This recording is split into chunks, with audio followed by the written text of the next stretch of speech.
A deck, Suite A36, 11:55 p.m. Andrews heard a knock at his door, waking him from a restful sleep. He found himself in his chair with several blueprints on his lap and rubbed his eyes, trying to focus them in the dark. "Come in," he said. Shoving the door open, the quartermaster rushed in. "Mr. Andrews, the captain wishes to see you on the bridge." Andrews could feel it. The ship was no longer under power. "Why have the engines stopped?" he demanded. "We've struck an iceberg." "When did this happen?" "About 20 minutes ago, sir." Andrews grabbed his blueprints and followed the quartermaster to the bridge. F deck, third-class cabins, 12:05 a.m. "Fight all you wish, ship. It is my intentions to make sure that you die," Ka-Ray raged.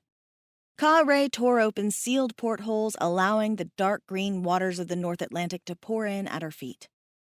"You paid no heed to the warnings at my tomb," she pointed out, beating the ship's walls as she continued her destructive trek. "Warnings inscripted by my hand, authored by my intention not to be disturbed. In killing you, ship, I kill those who have ignored the will of the gods." Ka-Ray walked through the halls of the lower decks, not caring who saw her. Screams from frightened women filled the corridors. Corridors, though grandiose in their designs, cared not for their inhabitants' comforts. "Send your men, great Pharaoh Captain. I await your test. Let your chariots attack me." "Stop!" a man shouted. Ka-Ray saw a young man holding a weapon at her. Ka-Ray couldn't understand the device, but she knew it to be dangerous. With water trailing at their feet, both figures stood watching the other. "You will stop what you are doing now," the young man warned. "You do not scare me, little boy," Ka-Ray silently challenged. "There is nothing you can do to me that hasn't already been done." Ka-Ray's face twisted with a perverted delight as she pushed her fingers through the man's rib cage, pulling out his heart. Screams echoed through the hall. An old woman fainted.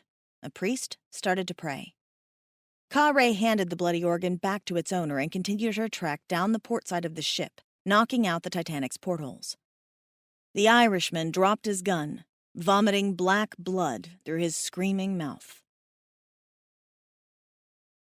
Captain's Quarters, 12:10 a.m. Captain Smith paced the floor of his cabin as Thomas Andrews looked over his blueprints. He had only one question to answer. Was the Titanic safe to sail? Andrews was the only authority on board who knew enough about the Olympic-class vessel to respond to this issue. The captain had no need to press an answer. He could see it in the man's face. Andrews placed his slide rule on Smith's desk and said rather absent-mindedly, "I cannot believe this." "What?" Andrews wouldn't answer. Instead, he silently shook his head no. "Mr. Andrews, tell me what's going on, please." Andrews started to draw several dots across the blueprints of the Titanic. Smith watched with interest. "The berg that hit us certainly was a calculating bitch. She knew how to sink us." Smith glared at Andrews. His jaw tightened. "Yes, Captain," Andrews confirmed. "We are done for." "How?" Smith asked, his voice pleading for an answer. "Why?" "As the iceberg scraped our starboard side, she bounced off the hull, popping the rivets holding us together." Andrews paused, thinking. "It's also entirely possible that the colliding berg breached the keel." "Then there is nothing we can do to stop the flooding." Andrews said, "Not even God could save this ship." "I do not understand," Smith shouted. A lost look of hurt entered the captain's eyes. Andrews studied the pain and understood. "Look here, sir."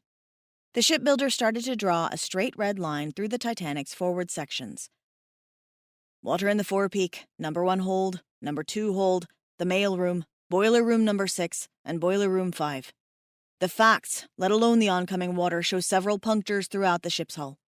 Or, if you prefer, a 300-foot gash, leaving the first 5 compartments hopelessly flooded."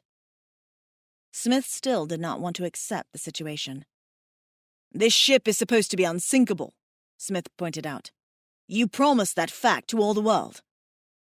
I did nothing of the kind. In worst-case scenario, she was designed to stay afloat for 3 days. I promised a sound ship. Sound ship, is it? She sinks like a rock. These words hit Andrews hard.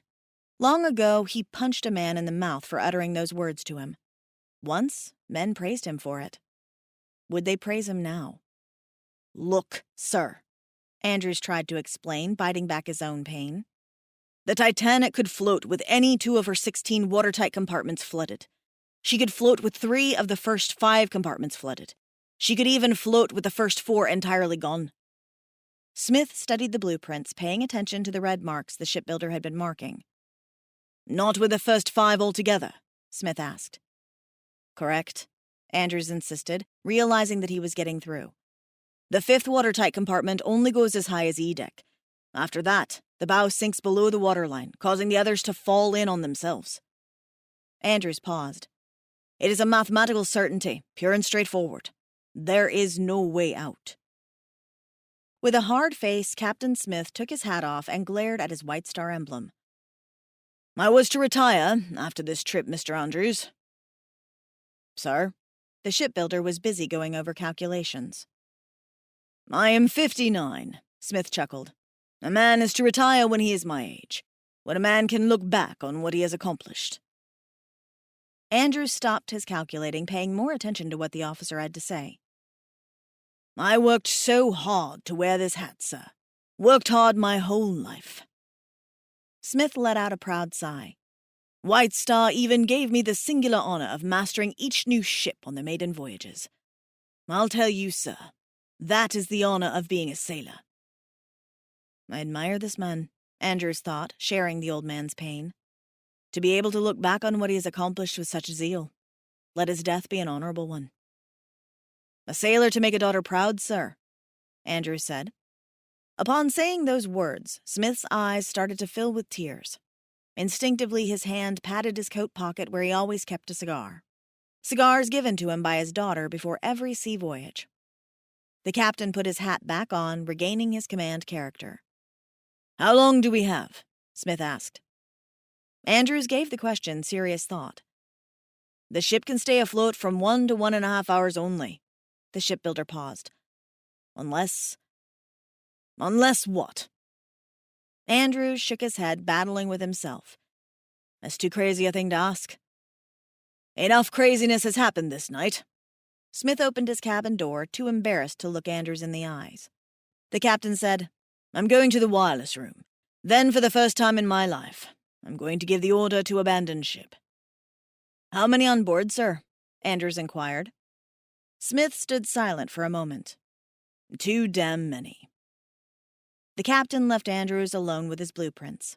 Again, reaching for his slide rule, Andrews noticed that the ship was starting to list to port. It has begun, Andrews said. Dear God in heaven, it has begun. Andrews started to cry.